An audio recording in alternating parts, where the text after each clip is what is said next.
Fala aí, gente, tudo bem? Bom dia, bom domingo.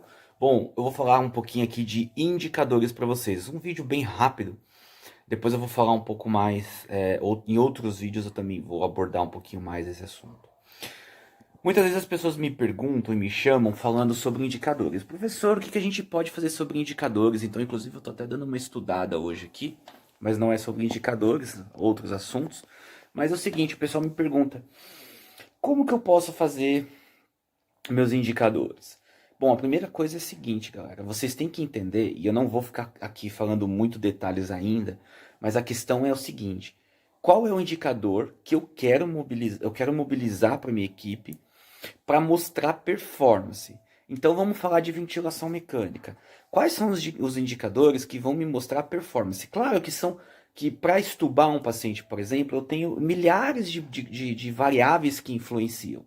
Então, óbvio que eu tenho que ter uma equipe treinada, eu tenho que ter protocolos bem desenhados, eu tenho que estar com uma equipe alinhada, porque um profissional pode atrapalhar o trabalho do outro. Mas depois que tudo isso está feito, quais os indicadores que eu posso trazer como qualidade, como performance para minha equipe? Então, por exemplo, um deles é o sucesso da estubação. E aí eu trabalho com metas. Qual é a meta? Até 80% de falha? Vamos supor que até 80% de sucesso e eu tolero 20% de falha? Beleza. Mas dentro desses 20% de falha, mesmo que eu esteja dentro do meu indicador, eu tenho que fazer uma busca ativa para saber por que meu paciente falhou. Então você determina qual é o seu indicador e a sua nota de corte. Outro indicador de ventilação mecânica muito interessante é o tempo médio de ventilação mecânica que seus pacientes têm nas suas unidades. E que aí, isso pode, tanto a estubação como o tempo médio, pode variar de acordo com o tipo de paciente. É um paciente clínico, é um paciente cirúrgico? Qual é o paciente? É um neurocirúrgico? Né? É um clínico de barriga? Ou é um cirúrgico de barriga?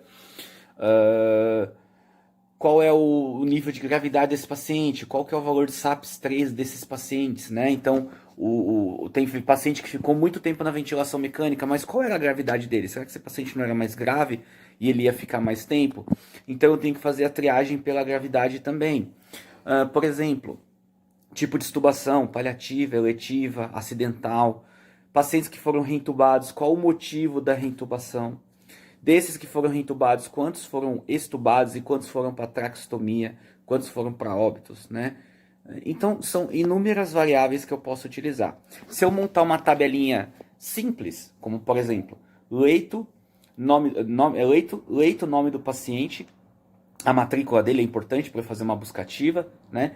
Eu colocar se ele é clínico ou cirúrgico, e aí eu posso subdividir, idade, sexo, se eu quiser colocar, data e hora da intubação, data e hora da extubação, tipo de extubação acidental, eletiva ou paliativa, data e hora da reintubação, motivo da reintubação, extubação da reintubação, né?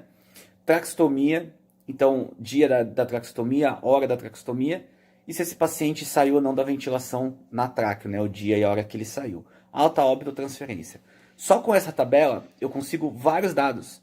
Sucesso na extubação, quantos pacientes foram reintubados antes das 48 horas, ou seja, foi falha depois das 48 horas, qual o tipo da minha extubação que eu fiz, quantos foram para traqueostomia, né? Quantos foram extubados pós-reintubação, quantos eram cirúrgicos, quantos não eram, quanto eram homens, quanto eram mulheres, a média da idade. E você pode colocar o SAPS-3 para você saber a gravidade do paciente. Tempo médio de ventilação mecânica em minutos. Então aqui você já consegue um monte de dados, tá bom? Numa planilha de Excel super simples, tá? Depois eu vou voltar com outros vídeos falando um pouco mais sobre esses indicadores aí. Valeu!